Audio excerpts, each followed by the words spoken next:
Hello my dear students, तो कैसे हैं आप सभी। आई होप अच्छे होंगे और अपने जीवन में और भी ज्यादा बेहतर कर रहे होंगे। तो आज की इस वीडियो में हम फर्स्ट सेमेस्टर का एक नया सब्जेक्ट स्टार्ट कर रहे हैं जिसका नाम है अप्लाइड फिजिक्स फर्स्ट। तो सिलेबस को स्टार्ट करने से पहले आज की इस वीडियो में इस सब्जेक्ट के सिलेबस के बारे में डिस्कस कर लेते हैं कि आपको इस सब्जेक्ट में कौन कौन से चैप्टर्स पढ़ने हैं और उस चैप्टर्स में से आपको कौन कौन से टॉपिक्स आपको जो है आपके एग्जाम के पॉइंट ऑफ व्यू से बहुत ज्यादा इंपॉर्टेंट होने वाले हैं। अप्लाइड फिजिक्स फर्स्ट की बात करें तो इसमें आपको टोटल जो है 6 आपके यूनिट आपके एग्जाम के पॉइंट ऑफ व्यू से दिए गए हैं। कौन कौन से वो 6 यूनिट है। सबसे फर्स्ट यूनिट है आपका यूनिट एंड डायमेंशंस यानी कि मात्रक और विमाएं। सेकंड यूनिट है आपका फोर्स एंड मोशन यानी कि बल और गति आपको पढ़ना है। तीसरा यूनिट आपको पढ़ना है वर्क पावर एंड एनर्जी यानी कि कार्य शक्ति और उसके बाद से आपको ऊर्जा। फोर्थ यूनिट जो आपको पढ़ना है रोटेशनल मोशन आपको पढ़ना है। फिफ्थ यूनिट आपका properties of matter and last unit आपको पढ़ने हैं हीट एंड थर्मोमेट्री के बारे में आपको यहाँ पे पढ़ना होगा। ठीक है, चलिए आप नेक्स्ट जानते हैं कि आपको फर्स्ट यूनिट के अंदर कौन कौन से आपको डिटेल टॉपिक्स आपको यहाँ पे पढ़ने हैं। चलिए फर्स्ट यूनिट कौन सा है आपका, तो आपको सर फर्स्ट यूनिट जो आपको हमें पढ़ना है वो है यूनिट एंड डायमेंशन यानी कि मात्रक और विमाओं के बारे में हमें पढ़ना है। तो इसमें सबसे पहला टॉपिक आपको पढ़ना होगा नीड ऑफ मेजरमेंट्स। जो मेजरमेंट्स है आपके साइंस या फिर इंजीनियरिंग के फील्ड में मेजरमेंट्स की क्या इंपॉर्टेंस है, क्यों हमें नीड पड़ता है, इसके बारे में आप सबसे पहले पढ़ोगे। फिर उसके बाद से जो नेक्स्ट टॉपिक आपको पढ़ना है वो है यूनिट ऑफ फिजिकल क्वांटिटीज यानी कि जो भौतिक राशियां होती हैं भौतिक राशियों के मात्रक के बारे में पढ़ोगे। सबसे पहले आप जानोगे भौतिक राशियां क्या होती हैं, फिजिकल क्वांटिटीज क्या होती हैं, फिर इसके मात्रक कौन कौन से होते हैं। फिर इसके बाद आपको पढ़ना है फंडामेंटल एंड डेराइव्ड यूनिट यानी कि मूल मात्रक कौन से होते हैं और व्युत्पन्न मात्रक कौन से होते हैं, इसके बारे में आपको पढ़ना है। फिर उसके बाद से नेक्स्ट टॉपिक जो आपका आएगा वो है आपका सिस्टम्स ऑफ यूनिट्स यानी कि मात्रक की पद्धतियों के बारे में आपको पढ़ना है, जिसमें आपको 3 पद्धतियां यानी कि एफपीएस फूट पाउंड सेकंड आपको पढ़ना है, सीजीएस सेंटीग्राम आपको सेकंड पढ़ना है एंड एसआई यूनिट के बारे में आपको यहाँ पे पढ़ना है। फिर उसके बाद से जो आपका सेकंड टॉपिक दिया गया है आपके सिलेबस में वह है dimension and dimensional formula of physical quantities. जो आपकी भौतिक राशियां होती हैं उनकी विमाओं के बारे में आपको पढ़ना है और उनके विमी सूत्र के बारे में आपको पढ़ना है, विमी फार्मूला के बारे में आपको वहां पे डायमेंशनल फार्मूला के बारे में आपको यहाँ पे स्टडी करना है। इसके बाद से जो आपका नेक्स्ट टॉपिक आता है वह है principle of homogeneity of dimensions यानी कि समांगीता यानी कि जो विमा होती है इस विमा की समांगीता के सिद्धांत के बारे में यहाँ पे आपको पढ़ना होगा। फिर उसके बाद से इसी यूनिट के अंदर आपका जो लास्ट आपको टॉपिक आपको पढ़ना है वो है डायमेंशनल इक्वेशन एंड दीगर एप्लीकेशंस। क्या पढ़ना है आपको, डायमेंशनल इक्वेशन यानी कि विमी समीकरण आपको पढ़ना है। विमी समीकरण आपको सबसे पहले पढ़ना होगा। फिर उसके बाद से इसी विमी समीकरण के यानी कि जितने भी विमाएं हैं उनके एप्लीकेशन के बारे में आपको यहाँ पे पढ़ना है। फिर उसके बाद से जो नेक्स्ट टॉपिक आपको पढ़ना होगा इसी के अंदर conversion of numerical value of physical quantities from one system of units into another. ठीक है, यानी कि जो आप फिजिकल क्वांटिटीज आप पढ़ते हो फिजिकल क्वांटिटीज के जो आप सिस्टम पढ़ोगे, जैसे कि पीएस मैंने आपको बताया, सीजीएस मैंने आपको बताया, इसको जो है एक सिस्टम से दूसरे सिस्टम में किस प्रकार से चेंज किया जाता है इसके बारे में यहाँ पे आपको पढ़ना होगा। फिर इसके बाद से जो नेक्स्ट टॉपिक आपका आता है वह है checking the correctness of physical equations. ये जो आपकी भौतिक समीकरण होते हैं आप किस प्रकार से चेक करोगे कि मेरा भौतिक समीकरण जो है फिजिकल इक्वेशन जो है वह आपका बिल्कुल सही तरीके से है यानी कि बिल्कुल सही है। ठीक है, नेक्स्ट क्वेश्चन नेक्स्ट टॉपिक जो आपका आता है वह है आपका फिजिकल क्वांटिटी जो होंगे इसमें यानी कि जो भौतिक राशियां हैं इन सभी के बीच में यानी कि जो आपकी फिजिकल इक्वेशंस होंगे, ठीक है, इनके बीच में इन सबका क्या रिलेशंस है इसके बारे में आपको यहाँ पे पढ़ना होगा। ठीक है, चलिए फर्स्ट यूनिट के बाद इसके बाद इसमें आपको जो नेक्स्ट आपको पढ़ना है वह है लिमिटेशंस ऑफ डायमेंशनल एनालिसिस। जो डायमेंशनल एनालिसिस है उसका लिमिटेशंस कितनी कौन कौन सी सीमाएं होती हैं इसके बारे में आपको पढ़ना होगा। ठीक है, फिर उसके बाद से आपका फर्स्ट यूनिट का लास्ट जो आपका टॉपिक पढ़ना है वो आपको पढ़ना है एरर्स यानी कि जो आप मेजरमेंट करते हैं माप लेते हैं, माप लेते समय कौन कौन से एरर्स कौन कौन सी त्रुटियां आ जाती हैं इसके बारे में आपको यहाँ पे पढ़ना होगा। फिर उसके बाद से आपको पढ़ना है एक्यूरेसी यानी कि शुद्धता एंड प्रिसीजन यानी कि सटीकता यानी कि जब आप किसी भी इंस्ट्रूमेंट्स के एक्यूरेसी एंड प्रिसीजन यानी कि शुद्धता और सटीकता के बारे में पढ़ेंगे किसी भी मेजरिंग इंस्ट्रूमेंट के लिए। फिर उसके बाद से आपको पढ़ना है मेजरिंग इंस्ट्रूमेंट लीस्ट काउंट यानी कि जो मेजरिंग इंस्ट्रूमेंट होते हैं उनकी न्यूनतम माप कम से कम माप जो है कितनी होती है इसके बारे में आपको यहाँ पे पढ़ना है। फिर इसके बाद आपको पढ़ना होगा रैंडम एंड सिस्टमेटिक एरर यानी कि व्यवस्थित और अव्यवस्थित त्रुटियां, रैंडम यानी कि अव्यवस्थित, सिस्टमेटिक यानी कि व्यवस्थित त्रुटियां कौन कौन सी होती है। फिर उसके बाद से आपको पढ़ना है एब्सोल्यूट एरर आपको पढ़ना है। उसके बाद से आपको रिलेटिव एरर आपको पढ़ना है। ठीक है, यानी कि आपको पढ़ना है रिलेटिव यानी कि सापेक्ष त्रुटि आपको पढ़ना है, एब्सोल्यूट त्रुटि आपको पढ़ना है। फिर उसके बाद से लास्ट में जो आपको त्रुटि पढ़ना है वो आपको पढ़ना है परसेंटेज त्रुटि के बारे में आपको यहाँ पे पढ़ना है। यानी कि सिंपल सा आप ये कह सकते हो ये वाला जो आपको टॉपिक होगा पूरा पूरा एरर से रिलेटेड होगा यानी कि एरर क्या होते हैं, किस प्रकार से मेजरमेंट में कौन से एरर आ सकते हैं, कौन कौन से एरर आपको यहाँ पे टाइप्स ऑफ एरर आपको यहाँ पे पढ़ने को मिलेगा। फिर उसके बाद है जब भी आप एरर का कैलकुलेशन करते हैं, जब भी मेजरमेंट का रिजल्ट आया, मेजरमेंट का रिजल्ट आने के बाद से जब भी आपने एरर का मेजरमेंट का कैलकुलेशन किया, एस्टिमेशन किया, उस एस्टिमेशन करते हुए कौन कौन से एरर्स आ सकते हैं इसके बारे में आपको पढ़ना होगा। फॉर एग्जांपल मान लो कोई भी आपने मेजरमेंट लिया, उसका एडिशन कर रहे हो, ठीक है, उसका सब्सट्रैक्शन कर रहे हो, उसका मल्टीप्लिकेशन कर रहे हो, उसका डिवीजन कर रहे हो, फिर उसका पावर निकाल रहे हो, तो इन सब के एस्टिमेशन करते हुए कौन कौन सी त्रुटि देखने को मिल सकती है, कौन कौन सी त्रुटि हो सकती है, इसके बारे में आपको यहाँ पे पढ़ना होगा। फिर इसके बाद से नेक्स्ट टॉपिक आपका rules for representing significance figure, जो महत्वपूर्ण आंकड़े होते हैं, जो महत्वपूर्ण, जैसे आपने एस्टिमेशन निकाला, एस्टिमेशन निकालने के बाद जो सिग्निफिकेंस डेटा होता है, सिग्निफिकेंस फिगर्स होते हैं, उनको किस प्रकार से रिप्रेजेंट किया जा सकता है, इसके बारे में आपको पढ़ना है। फिर उसके बाद से जो लास्ट टॉपिक आपको पढ़ना है राउंडिंग ऑफ इन कैलकुलेशंस, जैसे कि आप कभी कभी वैल्यू निकालते हो कि 4.59 आ गया तो आप उसको लिख देते हो 4.6 कर देते हो, या फिर 4.45 आ गया, 455 आ गया तो आप उसको लिख देते हो 4.46 लिख सकते हो, ठीक है। तो किस प्रकार से राउंड ऑफ किया जाता है कैलकुलेशन करते हुए, इसके बारे में यहाँ पे आपको पढ़ना होगा। आई होप आपको समझ में आ गया होगा कि फर्स्ट यूनिट के अंदर कौन कौन से आपको डिटेल टॉपिक यहाँ पे आपको पढ़ने हैं। अब बढ़ते हैं अपने सेकंड यूनिट की ओर। सेकंड यूनिट है आपका फोर्स एंड मोशन, यानी कि बल और गति के बारे में यहाँ पे आपको पढ़ना है। तो सबसे पहला टॉपिक जो इसमें आपको पढ़ना है वह आपको पढ़ना है स्केलर एंड वेक्टर क्वांटिटीज, यानी कि सदिश और अदिश राशियों के बारे में आपको यहाँ पे पढ़ना है। स्केलर यानी कि अदिश, वेक्टर यानी कि सदिश, क्वांटिटी यानी कि राशि, यानी कि सदिश और अदिश राशियों के बारे में आपको पढ़ना होगा। विद एग्जांपल आपको यहाँ पे पढ़ना है। किसके साथ में पढ़ना है? विद एग्जांपल के साथ में आपको यहाँ पे पढ़ना होगा। फिर उसके बाद से है रिप्रेजेंटेशन ऑफ वेक्टर, यानी कि जो सदिश राशियां होते हैं इनको, या फिर जो सदिश चीजें होती हैं उसको किस प्रकार से रिप्रेजेंट किया जाता है। आपने देखा होगा, हम एरो लगा देते हैं, कैप लगा देते हैं, ठीक है, कैप लगा देते हैं, किस प्रकार से रिप्रेजेंट किया जाता है इसके बारे में सीखेंगे। फिर उसके बाद से आपका टाइप्स ऑफ वेक्टर, यानी कि जो सदिश राशियां हैं, यानी कि ये जो वेक्टर्स होते हैं कितने टाइप के होते हैं, जो वेक्टर यानी कि जो सदिश होते हैं वो कितने टाइप के होते हैं, यहाँ पे इसके बारे में आपको यहाँ पे पढ़ना होगा। फिर आते हैं सेकंड टॉपिक को। सेकंड टॉपिक में आपका क्या है कि जो आपका वेक्टर है, ये जो आपका सदिश है, सदिशों का किस प्रकार से एडिशन करते हैं, किस प्रकार से सब्ट्रैक्शन करते हैं, यानी कि सदिशों के जोड़ और घटाना के बारे में आपको यहाँ पे पढ़ना होगा। फिर उसके बाद से इसी में आपको पढ़ना है triangle and parallelogram, triangle and parallelogram law, यानी कि त्रिभुज और समांतर चतुर्भुज के नियम के बारे में आपको यहाँ पे पढ़ना होगा। फिर उसके बाद से इसी में आपका जो टॉपिक दिया गया है स्केलर एंड वेक्टर प्रोडक्ट, यानी कि अदिश और सदिशों का गुणन किस प्रकार से किया जाता है। यहाँ पे आपका दिया हुआ था एडिशन एंड सब्ट्रैक्शन, यानी कि जोड़ और घटाना दिया गया था। यहाँ पे आपका दिया गया है कि इसका प्रोडक्ट किस प्रकार से निकालते हैं, गुणन किस प्रकार से निकालते हैं, यहाँ पे आप उस चीज के बारे में सीखेंगे। चलिए, फिर उसके बाद से जो नेक्स्ट टॉपिक आपका आता है वो आपका आता है रिजोल्यूशन ऑफ वेक्टर्स, वेक्टर के वियोजन के बारे में आप पढ़ेंगे, यानी कि सदिशों का वियोजन किस प्रकार से होता है, रिजोल्यूशन किस प्रकार से होता है और इसके कौन कौन से एप्लीकेशंस होते हैं, इसके बारे में आपको पढ़ना होगा, ठीक है। Applications to lawn roller and inclined plane, यानी कि लॉन रोलर, जैसे कि आपको कौन कौन सा एप्लीकेशन, जैसे कि आपको लॉन रोलर एप्लीकेशन दिया हुआ है, इसके बारे में आपको पढ़ना है। फिर उसके बाद से आपका पढ़ना है इनक्लाइंड प्लेन, यानी कि झुका हुआ समतल, ठीक है, झुके हुए समतल के बारे में यहाँ पे आपको पढ़ना होगा।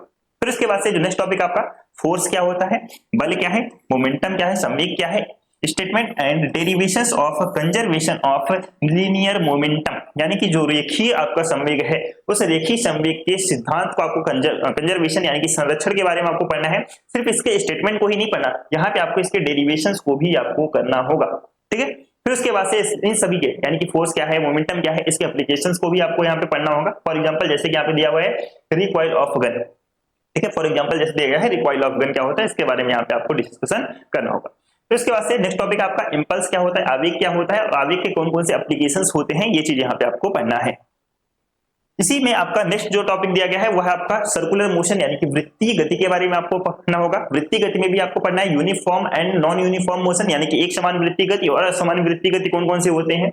डिफिनीशन ऑफ एंगुलर डिस्प्लेसमेंट आपको पढ़ना है, ठीक है। डिफिनीशन ऑफ एंगुलर डिस्प्लेसमेंट क्या होता है, एंगुलर वेलोसिटी क्या होता है, ठीक है, कोणीय वेग क्या होता है, कोणीय विस्थापन क्या होता है, एंड कोणीय आपका त्वरण क्या होता है, फ्रीक्वेंसी आवृत्ति क्या है, एंड टाइम पीरियड यानी कि आवर्त काल क्या है। हालांकि ये वाला जो चैप्टर था खास करके आप देखेंगे या 9th 10th में आपको देखने को मिल जाएगा, लेकिन बाकी के जितने भी चैप्टर मोस्टली आपको देखने को मिलेंगे तो आपको 11th और 12th वाले चैप्टर दिए गए हैं।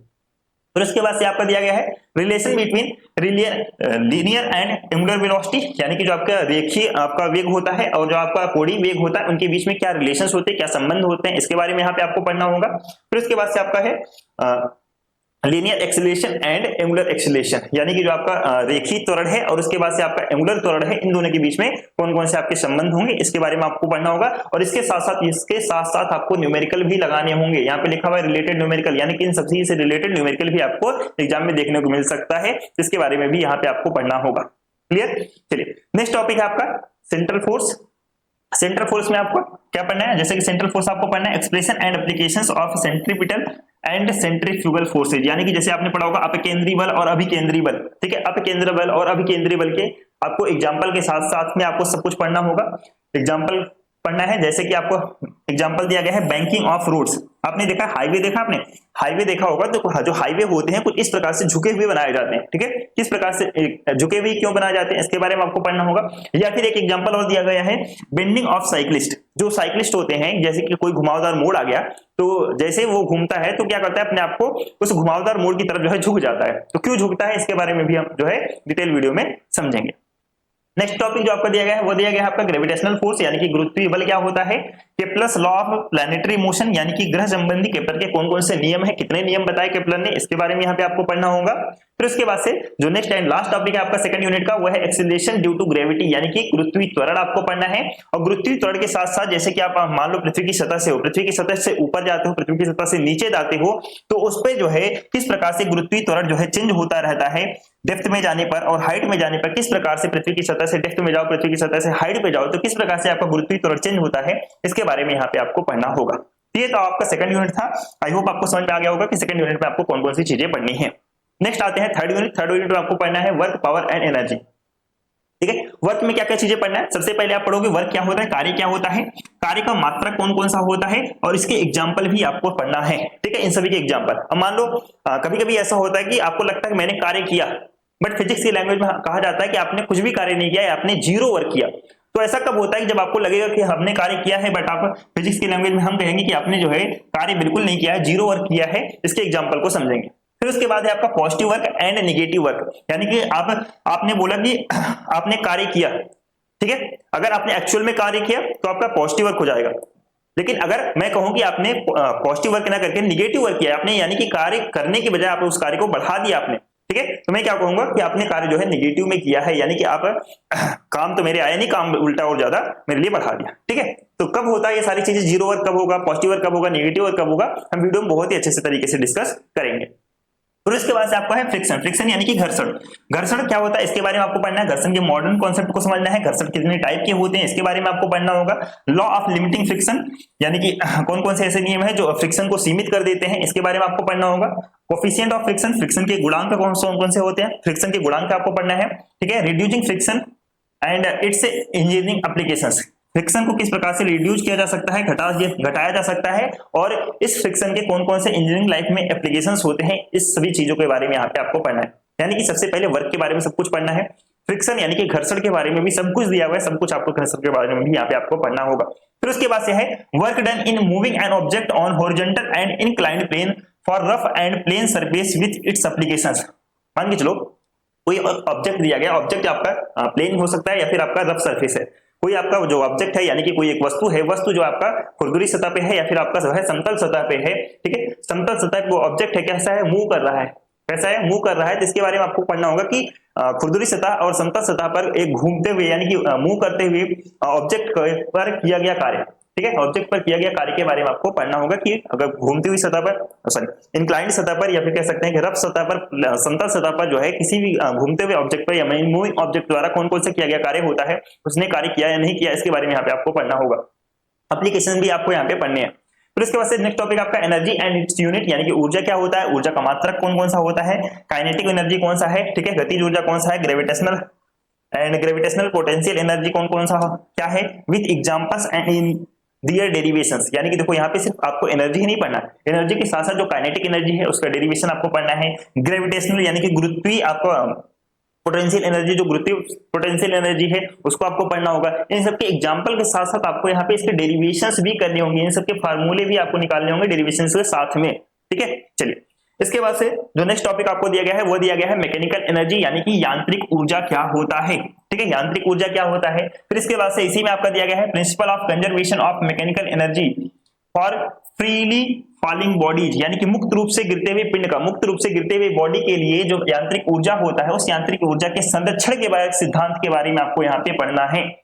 और क्या पढ़ना है, example of transformation of energy, यानी कि ऊर्जा का रूपांतरण किस तरह से होता है इसके बारे में आपको पढ़ना है, विद एग्जांपल आपको यहाँ पे पढ़ना है, ऊर्जा के ट्रांसफॉर्मेशन का जो है आपको एग्जांपल पढ़ना है, ठीक है, यानी कि किस प्रकार से जो आपका इलेक्ट्रिकल एनर्जी है वो आपका मैकेनिकल एनर्जी में चेंज हो जाता है, ठीक है। लाइट एनर्जी मैकेनिकल एनर्जी में किस प्रकार से चेंज होता है, केमिकल एनर्जी किस प्रकार से आपका लाइट एनर्जी में चेंज होता है, इसके बारे में यहाँ पे आपको पढ़ना होगा। फिर उसके बाद से आपका जो लास्ट टॉपिक आपका दिया गया है वो दिया गया है पावर एंड इट्स यूनिट, यानी कि शक्ति क्या होता है, शक्ति का मात्रा कौन सा होता है, calculation of power in numerical problems, यानी कि जब भी आप न्यूमेरिकल प्रॉब्लम करोगे, यानी कि कोई भी आप क्वेश्चन वगैरह सॉल्व कर रहे हो, ठीक है, तो उसमें पावर की कैलकुलेशन किस प्रकार से करते हैं इसके बारे में यहाँ पे आपको डिटेल में आपको यहाँ पे पढ़ना होगा। तो आई होप आपको थर्ड यूनिट भी समझ में आ गया होगा कि आपको कौन कौन से टॉपिक्स आपको पढ़ने हैं। अब आते हैं अपने फोर्थ यूनिट पे। फोर्थ यूनिट आपका दिया गया है रोटेशनल मोशन, यानी कि घूर्णन गति। घूर्णन गति में सबसे पहले आपको पढ़ना है concept of translatory and rotary motion with example, यानी कि स्थानांतरी गति क्या होता है, घूर्णन गति क्या होता है, आपका जो है विद एग्जांपल के साथ में यहाँ पे आपको पढ़ना होगा। फिर इसके बाद आपको दिया गया है डिफिनेशन ऑफ टॉर्क, टॉर्क क्या होता है, कौन कौन से टॉर्क होते हैं, विद एग्जांपल के साथ में यहाँ पे आपको पढ़ना है। फिर इसके बाद नेक्स्ट टॉपिक जो आपका दिया है एंगुलर मोमेंटम क्या होता है, ठीक है, एंगुलर मोमेंटम आपको पढ़ना है। कोड़ी आपको संवेग पढ़ना है, कोड़ी संवेग के साथ साथ आपको पढ़ना है कंजर्वेशन ऑफ एंगुलर मोमेंटम, यानी कि जो कोड़ी संवेग है उसका संरक्षण आपको पढ़ना होगा। इसके साथ साथ आप इसके एग्जांपल्स को भी आपको देखना होगा। जैसे मैंने आपको पढ़ाया एंगुलर मोमेंटम क्या होता है, तो मैं आपको एग्जांपल के साथ बताऊंगा एंगुलर मोमेंटम के कौन से एग्जांपल हो सकते हैं, ठीक है, ये सारी चीजें यहाँ पे आपको पढ़ना है। फिर इसके बाद से जो नेक्स्ट टॉपिक आपका आता है वो आपका आता है मोमेंट ऑफ इनर्शिया, यानी कि जड़त्व आघूर्ण क्या है आपका, जड़त्व आघूर्ण क्या होता है एंड इट्स फिजिकल सिग्निफिकेंस, और इसके भौतिक महत्वपूर्णता क्या है, यानी कि महत्वपूर्ण यह क्यों है, ठीक है, इसके बारे में आपको पढ़ना है। Radius of gyration for rigid body, दृढ़ पिंड के लिए, दृढ़ पिंड के लिए जो है आपका गायरेशन के रेडियस को आपको पढ़ना है। Theorem of parallel and perpendicular axis आपको पढ़ना है। थ्योरम ऑफ पैरेलल यानी कि समांतर एंड परपेंडिकुलर लंबवत एक्स का जो है एक्सिस का यानी कि अक्ष का आपको प्रमेय आपको पढ़ना है, थ्योरम आपको पढ़ना है। Moment of inertia of rod, disc, ring and sphere, ठीक है, यानी कि जो आपका रॉड हो गया, डिस्क हो गया, रिंग हो गया, फिर स्फीयर हो गया, इसके क्या मोमेंट ऑफ इनर्शिया होते हैं, इसके क्या जड़त्व आघूर्ण होते हैं, इसके बारे में आपको यहाँ पे पढ़ना होगा। और यहाँ पे सिर्फ आपको फार्मूला पढ़ना है, किसी प्रकार का डेरिवेशन नहीं करना है आपको यहाँ पे। फिर इसके बाद से जो नेक्स्ट टॉपिक आपका आता है रोटेशनल काइनेटिक एनर्जी, ठीक है, रोटेशनल काइनेटिक एनर्जी आपको पढ़ना है। Rolling of sphere on the slant plane के बारे में आपको पढ़ना है।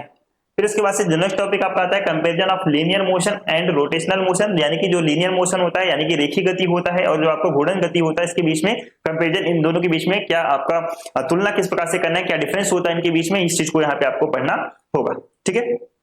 चलिए नेक्स्ट इसी में आपको पढ़ना है जो है ये आपका फोर्थ आपका यूनिट था। फोर्थ यूनिट का आपका जो है ये लास्ट टॉपिक आपका होने वाला है कि comparison of linear motion and rotational motion. इसके बाद से जो आपका नेक्स्ट यूनिट आपका आता है यानी कि फिफ्थ यूनिट जो आपका दिया गया है वो दिया गया है पदार्थ के गुण, यानी कि प्रॉपर्टीज ऑफ मैटर।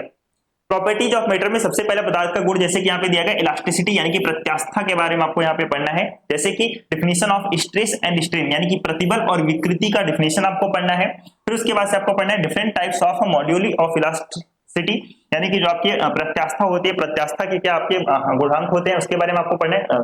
प्रत्यास्था के प्रकार के बारे में आपको यहाँ पे पढ़ना होगा।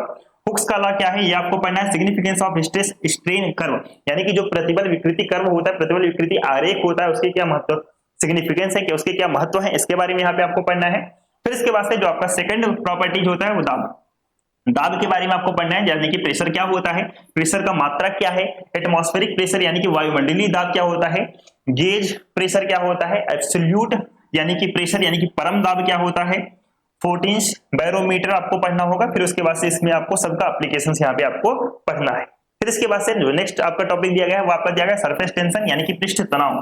पृष्ठ तनाव के बारे में आपको पढ़ना है। पृष्ठ तनाव होता क्या है, पृष्ठ तनाव का मात्रा क्या होता है, एंगल ऑफ कांटेक्ट यानी कि संपर्क कोण आपको पढ़ना है। क्या पढ़ना है आपको, संपर्क कोण क्या होता है इसके बारे में आपको पढ़ना है। फिर इसके बाद से आपका दिया गया कोहेसिव एंड एडहेसिव फोर्स, यानी कि ससंजक बल और असंजक बल क्या होता है इसके बारे में यहाँ पे आपको पढ़ना है। फिर आपको पढ़ना है कैपिलरी एक्शन, यानी कि केशिकत्व क्रिया।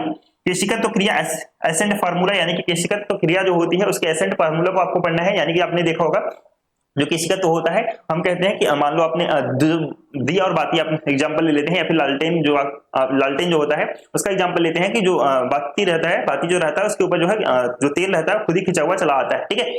वो किस कारण से होता है, कैपिलरी एक्शन के कारण होता है। क्या होता है इसके बारे में बहुत ज्यादा डिटेल से वीडियो में डिस्कस करेंगे, ठीक है। इसके डेरिवेशन को आपको नहीं पढ़ना, साफ साफ मना कर दिया गया है सिलेबस में आपके।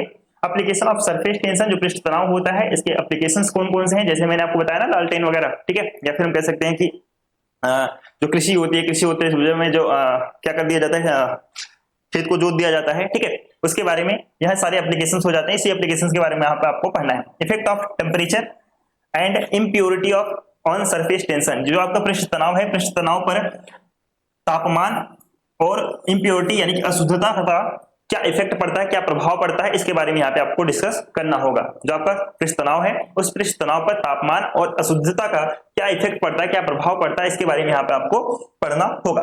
फिर उसके बाद से जो नेक्स्ट टॉपिक आपका दिया गया है, विस्कोसिटी आपको दिया गया है, ठीक है। विस्कोसिटी क्या होता है, इसके बारे में आपको पढ़ना है। श्यानता क्या होता है, इसके बारे में आपको पढ़ना है। कोफिशिएंट ऑफ विस्कोसिटी, श्यानता गुणांक क्या है, इसके बारे में यहाँ पे आपको पढ़ना है। टर्मिनल वेलोसिटी क्या होता है, स्टोक्स लॉ क्या है, and effect of temperature on viscosity यानी कि श्यानता पर तापमान का क्या प्रभाव पड़ते हैं, इसके बारे में यहाँ पे आपको पढ़ना है। फिर इसके बाद आपका है next application in hydraulic system, यानी कि जो विस्कोसिटी होता है वो उसका जो एप्लीकेशन हाइड्रोलिक सिस्टम में कौन कौन से एप्लीकेशंस होते हैं, यहाँ पे आपको वो चीजें पढ़नी होंगी। फिर उसके बाद से जो आपका नेक्स्ट एंड लास्ट आपका आता है वो आपका आता है कॉन्सेप्ट ऑफ फ्लूइड मोशन, यानी कि तरल गति क्या होता है, स्ट्रीम लाइन यानी कि धारा रेखी प्रवाह एंड प्रक्षुब्ध टर्बुलेंट फ्लो, धारा रेखी प्रवाह और प्रक्षुब्ध प्रवाह क्या होता है, इसके बारे में आपको यहाँ पे पढ़ना है। रेनॉल्ड नंबर क्या होता है, ये आपको पढ़ना है। इक्वेशन ऑफ कॉन्टिन्यूटी, सततता का समीकरण आपको पढ़ना है। बर्नौली थ्योरम क्या है, बर्नौली थ्योरम आपको पढ़ना है, केवल फार्मूला, इसके डेरिवेशंस को नहीं पढ़ना है। और इन सभी के एप्लीकेशंस के बारे में यहाँ पे आपको पढ़ना होगा। ये आपके 5 यूनिट के आपके सिलेबस हो गया। 5 यूनिट में बहुत सारे टॉपिक्स आपको दिए गए हैं, ये सारे के सारे टॉपिक्स आपको कवर करने होंगे। फिर इसके बाद से जो आपका लास्ट यूनिट आता है वो आपका 6th यूनिट है आपका heat and thermometry. Heat and thermometry में सबसे पहला जो आपका टॉपिक दिया गया है, आपको पढ़ना होगा हीट क्या होता है और तापमान, यानी कि हीट यानी कि ऊष्मा और टेम्परेचर यानी कि ताप के कॉन्सेप्ट के बारे में समझना होगा। ऊष्मा क्या है और टेम्परेचर यानी कि ताप क्या होता है। फिर उसके बाद से जो नेक्स्ट टॉपिक आपका है वह है mode of transfer of heat, यानी कि जो ऊष्मा होता है ऊष्मा के ट्रांसफर का मोड आपको पढ़ना है। यानी कि 3 मोड होते हैं, जैसे कि बात करें कंडक्शन क्या होता है, संवहन क्या होता है, कन्वेक्शन चालन सॉरी कंडक्शन क्या होता है, चालन क्या होता है, कन्वेक्शन संवहन क्या होता है, एंड रेडिएशन यानी कि विकिरण क्या होता है। ये क्या है, आप एक तरीके से हीट के ट्रांसफर करने के मेथड है, ठीक है। हीट के ट्रांसफर करने का मेथड यानी कि आपका कंडक्शन, कन्वेक्शन और रेडिएशन क्या होते हैं, तीनों चीज जिसके बारे में आपको पढ़ना है विद एग्जांपल के साथ में। फिर उसके बाद से जो आपका नेक्स्ट टॉपिक दिया गया है वह है डिफरेंट स्केल्स ऑन टेम्परेचर, जो आपका ताप होता है ताप के डिफरेंट स्केल्स के बारे में आपको पढ़ना होगा, and their relationship and definition of specific heat, ठीक है। यानी कि सबसे पहले आप तापमान के बारे में यहाँ पे मैंने आपको बता चुका हूँ। फिर यहाँ पे आपको इसके स्केल्स के बारे में पढ़ना है। स्केल्स के साथ जो है जितने भी स्केल्स होंगे तापमान के, उन सभी के जो है जैसे आप डिग्री जानते हो, फॉरेनहाइट जानते हो, ठीक है, इन सभी डिग्री और फॉरेनहाइट में क्या रिलेशंस होता है वो चीजें आपको यहाँ पे पढ़ना होगा। फिर इसके बाद से आपको पढ़ना है स्पेसिफिक हीट क्या होता है, ठीक है, स्पेसिफिक हीट क्या होता है, उसकी डिफिनेशन के बारे में यहाँ पे आपको पढ़ना होगा, ठीक है। फिर उसके बाद से नेक्स्ट टॉपिक आपका expansion of solid, liquid and gases, यानी कि ठोस, द्रव, गैस, ठोस, द्रव एंड गैस का प्रसार आपको पढ़ना है। एक्सपेंशन के बारे में आपको पढ़ना है। कोफिशिएंट ऑफ लीनियर सरफेस, ठीक है, coefficient of linear surface and cubical expansion, यानी कि जो आपका लीनियर सरफेस होता है, रेखीय सतह है, और जो आपका आयतन और क्यूबिकल एक्सपेंशन यानी कि आयतन प्रसार, ठीक है, रेखीय सतह और जो है आयतन प्रसार के कोफिशिएंट यानी कि गुणांक को आपको पढ़ना है, एंड रिलेशन अमॉन्ग्स देम, और इन दोनों के बीच में क्या रिलेशंस होता है, ये चीजें यहाँ पे आपको पढ़ना होगा। फिर इसके बाद से जो आपका नेक्स्ट टॉपिक आता है concept of coefficient of thermal conductivity, ठीक है, यानी कि जो आपका उष्मा चालकता होता है, उष्मा चालकता के गुणांक का आपको कॉन्सेप्ट आपको समझना है। फिर उसके बाद से आपका इट्स इंजीनियरिंग एप्लीकेशंस, और ये जो आपका थर्मल कंडक्टिविटी होता है, थर्मल कंडक्टिविटी का जो कोफिशिएंट और गुणांक है उसके इंजीनियरिंग लाइफ में क्या एप्लीकेशंस होते हैं वो चीजें यहाँ पे आपको पढ़नी होगी। फिर इसके बाद से जो आपका नेक्स्ट टॉपिक आता है टाइप्स ऑफ थर्मोमीटर, थर्मोमीटर कितने प्रकार का होता है। सबसे पहले थर्मोमीटर क्या है आपको पता होगा, ठीक है, मैं आपको बताऊंगा थर्मोमीटर क्या होता है। फिर आपको पढ़ना है थर्मोमीटर के टाइप, आपको पढ़ना है थर्मोमीटर के प्रकार के बारे में आपको पढ़ना है, जिसमें यहाँ पे फॉर एग्जांपल 2 थर्मोमीटर आपको दिया गया है, जैसे कि मरकरी थर्मोमीटर क्या होता है, एंड बायोमेट्रिक थर्मोमीटर यानी कि द्विधात्विक थर्मोमीटर क्या होता है, एंड इसके यूजेज के बारे में आपको पढ़ना है, इनके क्या यूजेज होते हैं यहाँ पे, उसके क्या उपयोग होते हैं, इसके बारे में यहाँ पे आपको पढ़ना होगा। यानी कि टोटल अगर मैं बात करूं ओवरऑल फिजिक्स के सिलेबस की, तो फिजिक्स का सिलेबस आपका बहुत ज्यादा ब्रॉड दिया गया है। यहाँ पे सिर्फ ना आपका 10th का सिलेबस दिया गया है, बल्कि आपका 11th और 12th का सिलेबस, 11th का भी सिलेबस आपका यहाँ पे पूरा मेंशन किया गया है, ठीक है। आपको पता है सिलेबस चेंज हो चुका है फिजिक्स का, तो नया सिलेबस मैंने आपको आपके साथ डिस्कस किया है। नया सिलेबस में आपको पता है कि जो पहले आपका फिजिक्स का पेपर हुआ करता था 50 नंबर का एक्सटर्नल पेपर हुआ करता था, अब जो आपका 60 नंबर का होगा, और पहले जो आपका 2.5 घंटे का टाइम आपको ड्यूरेशन मिलता था, अब जो आपको मिलेगा वो 3 घंटे का टाइम ड्यूरेशन मिलने वाला है।